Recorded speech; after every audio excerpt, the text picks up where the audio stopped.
안녕하세요. 유상민 목사입니다. 오늘이 주일입니다. 오늘 예배에는 아이들이 많이 나왔습니다.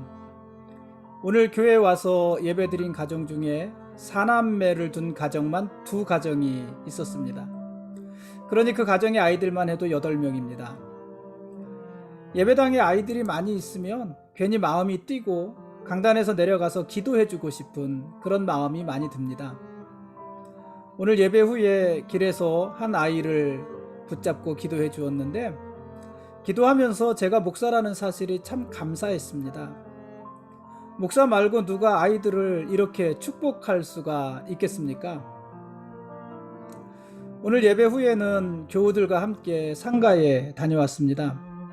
조문하고 교우들과 함께 식사를 했는데, 같이 밥을 먹으면서 예배 후 교우들과 함께 교회에서 밥 먹던 생각이 많이 났습니다. 유족들과 따로 입관하는 예배를 드렸는데요. 예배를 드리면서 제 속에서 하고 싶은 말들이 참 많았습니다. 그 예배를 드리면서 설교를 하면서도 제가 목사라는 사실이 참 감사했습니다. 목사 말고 누가 한 사람의 마지막 길을 이렇게 배웅을 하고 또 그 남은 가족들을 위로하면서 축복할 수가 있겠습니까? 사실 오늘 주일 예배는 좀 힘들었고 제가 땀을 뻘뻘 흘리면서 처음부터 끝까지 헤맸는데, 그래도 오늘 하루 제가 목사라는 사실이 참 감사한 그런 하루였습니다. 12년이 지났습니다. 오늘 말씀 보시겠습니다.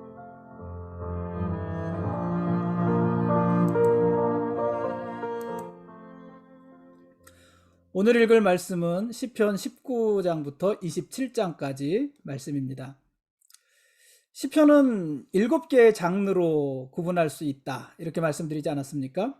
찬양시, 탄식시, 감사시, 신뢰의 시, 회상의 시, 지혜시, 제왕시, 이렇게 7개의 장르로 시편을 나누어서 볼 수가 있습니다. 그 중에 찬양시는 말 그대로 하나님을 찬양하는 시입니다. 찬양시의 저자, 시편의 저자는 모든 노력과 수단을 다 동원해서 하나님을 찬양합니다. 찬양시는요, 대부분 비슷한 구조를 가지고 있습니다. 예를 들어서 이런 구조예요. 첫째, 찬양시는 하나님을 예배하라는 요청으로 시작을 합니다. 둘째, 하나님을 찬양해야 되는 이유에 대해서 아주 길게 설명을 합니다. 셋째, 하나님을 찬양하라는 요청으로 끝을 맺습니다. 대부분 이런 구조로 찬양시가 기록이 되어집니다. 많은 경우에 이 찬양시는 하나님을 예배하라 또는 하나님을 찬양하라 이런 명령으로 시작을 하는데, 하나님을 찬양하라 아주 익숙한 말이잖아요. 이 하나님을 찬양하라는 말은 히브리어로 하면은 할렐루야예요. 우리가 항상 하는 말 할렐루야, 하나님을 찬양하라는 말입니다. 우리말 성경이 참 멋있게 번역을 한 것 같아요. 그러니까 그 원어를 그대로 가져와서 할렐루야 이렇게 번역을 한 것입니다. 영어 성경에서는 그렇게 번역을 하지 않았고요, 풀어서 번역을 했어요. Praise the Lord, 주님을 찬양하라, 이렇게 번역을 했습니다.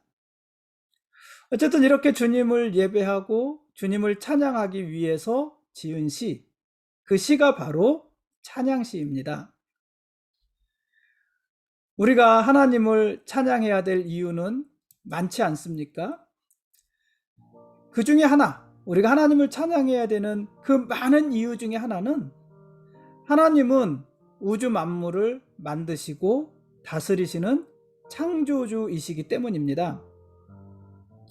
오늘 읽은 시편 19장 19편 1절부터 4절까지는 하나님을 찬양하는데 이렇게 찬양을 합니다. 하늘의 하나님이 영광을 다시요.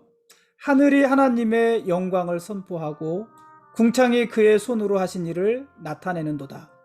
날은 날에게 말하고 밤은 밤에게 지식을 전하니 언어도 없고 말씀도 없으며 들리는 소리도 없으나 그의 소리가 온 땅에 통하고 그의 말씀이 세상 끝까지 이르도다. 하나님이 해를 위하여 하늘에 장막을 베푸셨도다. 사실 시로 잘 다가오지는 않습니다만은 멋진 구절 아닙니까? 뭐 성경을 멋지다고 표현하는 것이 사실 맞지 않지만은 멋있는 표현 아닙니까? 하나님은 창조주로서 만물을 통해서 자신을 계시하시고 또 찬양을 받으신다는 거예요. 하나님의 손으로 하신 일들을 하늘과 궁창이 다 보여주고 있다는 말이에요. 그리고 하나님이 창조하신 것들을 어떻게 유지하시는지 날과 밤을 통해서 우리에게 알게 하신다는 것입니다. 그런 하나님을 찬양하는 소리가 항상 시끌벅적하게 들리는 것은 아닙니다. 때로는 하나님을 찬양하는 소리가 들리지 않습니다. 그 소리가 없는 것 같습니다. 그러나 사실은 온 세상이 하나님을 찬양하는 소리를 듣고 있습니다. 하나님은 이렇게 우주 만물의 찬양을 받으시기에 합당하신 분이시고 우리도 그런 하나님을 찬양하는 것이 마땅합니다. 이런 내용이에요. 이렇게 긴 내용을 그렇게 짧게 함축해서 압축해서 기록을 한 것입니다. 그래서 이 시편 19편은요 장르를 나눌 때 찬양시로 나누어집니다. 찬양시로서 하나님을 높이고 하나님을 선포하고 있는 것입니다. 참 아름답지 않습니까? 근데 사실 이 시편 19편 우리가 뭐 시편 19편뿐만 아니라 이 성경을 읽어보면은 시편을 읽어보면은 우리에게 시로서 그런 시의 감성으로는 잘 다가오지는 않습니다. 왜냐하면은 번역 자체가 산문처럼 번역이 되었기 때문에 그렇습니다. 어쩌면 그것이 번역의 한계일 수도 있습니다. 근데 지금 방금 읽은 이 시편 19편 1절부터 4절까지 말씀을 공동 번역에서는 이렇게 번역을 했습니다. 뭐 비슷한데요. 우리가 보는 개역개정이랑 비슷한데 조금 더 시의 맛을 느낄 수 있도록 그렇게 번역을 했습니다. 제가 한번 읽어보겠습니다. 똑같은 말씀인데 이렇게 기록을 했습니다. 하늘은 하나님의 영광을 속삭이고 창공은 그 훌륭한 솜씨를 일러줍니다. 낮은 낮에게 그 말을 전하고 밤은 밤에게 그 일을 알려줍니다. 그 이야기, 그 말소리 비록 들리지 않아도 그 소리 구석구석 울려 퍼지고 온 세상 땅끝까지 번져갑니다. 훨씬 시 같지 않습니까? 훨씬 더 그 시의 느낌이 살지요. 여러분, 오늘 시편을 읽고 깊이 묵상해 보시기 바랍니다. 지난 수천 년 동안 수많은 성도들이 이 시편을 읽으면서 울고 웃었습니다. 지금도 수많은 성도들이 가장 가까이에 두고 읽는 성경 중 한 권이 바로 이 시편입니다. 여러분, 사람들이 시편을 얼마나 많이 읽는 줄 아십니까? 조그만 그 신약 성경 있지 않습니까? 신약만 나온 이 조그만 성경. 그 분명히 신약 성경인데요. 거기에 보면은 항상 신약과 뭐가 들어가 있냐면은 시편이 들어가져 있잖아요. 그래서 구약까지 다 하기는 너무 크니까 이 조그만 성경을 발행을 하는데 신약 성경이에요, 신약 성경. 근데 그 신약 성경에 보통은 시편을 같이 삽입해서 출판을 합니다. 그만큼 사람들이 시편을 많이 읽는 것입니다. 그 시편을 읽으면서 은혜를 받고 시편을 읽으면서 같이 하나님을 찬양하고 시편을 읽으면서 탄식하고 시편을 읽으면서 울고 웃는 것입니다. 시편을 하나님의 말씀으로도 읽고 시로 감상하면서도 읽고 묵상하면서도 읽고 그러다 은혜를 받는 것입니다. 그렇게 시편을 읽다 보면은요, 이 시편, 성경의 이 시편이 세상 어떤 유명한 시인의 어떤 시조차도 범접할 수 없는 정말 놀라운 시의 세계, 그 세계를 여러분들이 경험을 하게 될 것입니다. 오늘 읽을 시편 말씀을 잘 읽어보시기 바랍니다. 그냥 국어책 읽듯이 읽지 마시고 시처럼 읽으면서 묵상하시고 감상하시고 머릿속으로 상상하시고 이미지를 그려서 상상하시고 우리의 모든 오감을 다 동원해서 한번 읽어보시기 바랍니다.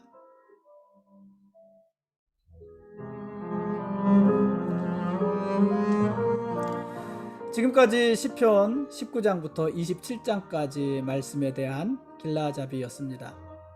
내일 읽을 말씀은 시편 28장부터 33장까지 말씀입니다.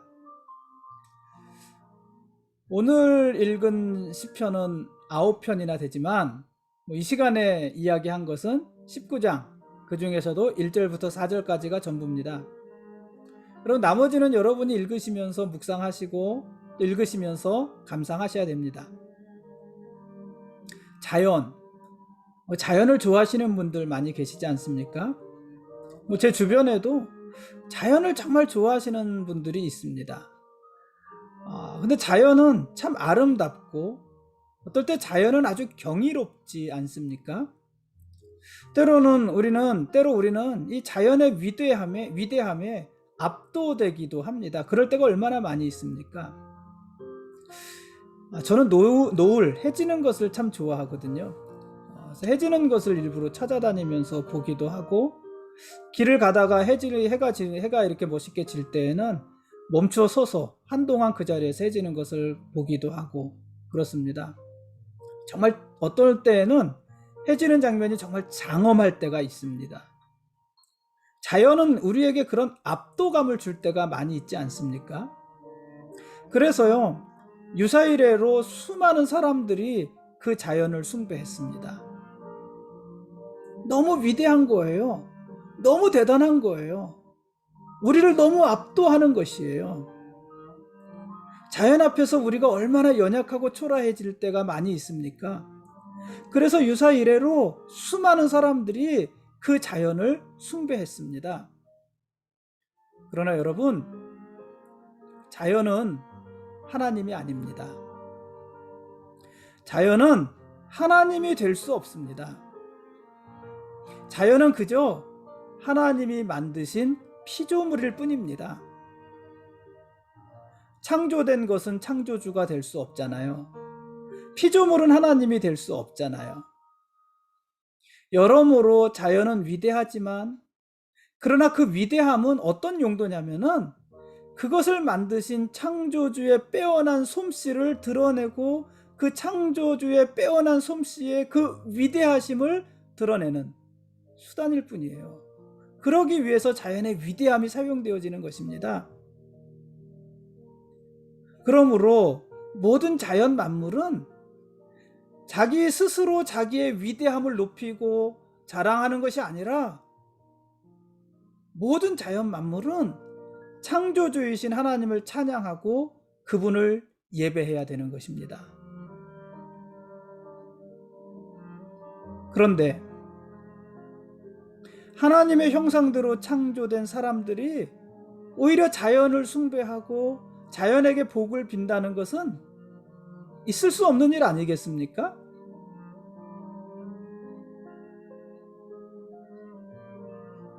여러분, 우리는 자연을 찬양하고 자연을 높이고 자연을 숭배하고 그것을 예배할 자들이 아니라, 하나님이 만드신 모든 자연 만물과 함께 오직 하나님을 찬양하면서 그분의 위대함을 예배하기 위해서 부름받은 사람들입니다. 그것이 우리의 일이고, 시편의 찬양시들은 그렇게 하나님을 찬양하는 시들인 것입니다. 하나님이 만드신 모든 자연 만물, 그것을 다 동원하고 그것들과 함께 창조주이신 하나님, 왕이신 하나님, 그 하나님을 높이고 그 하나님을 경배하고 그 하나님을 예배하고 그 하나님을 찬양하고, 그렇게 지은 시, 그 시가 바로 시편의 찬양시입니다.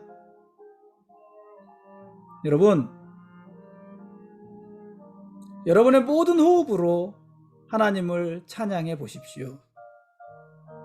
하나님은 우리의 찬양을 받으시기에 합당하신 유일한 왕이시고, 우리는 평생 그 하나님을 높이며 찬양하며 살아야 될 하나님의 거룩한 백성들입니다.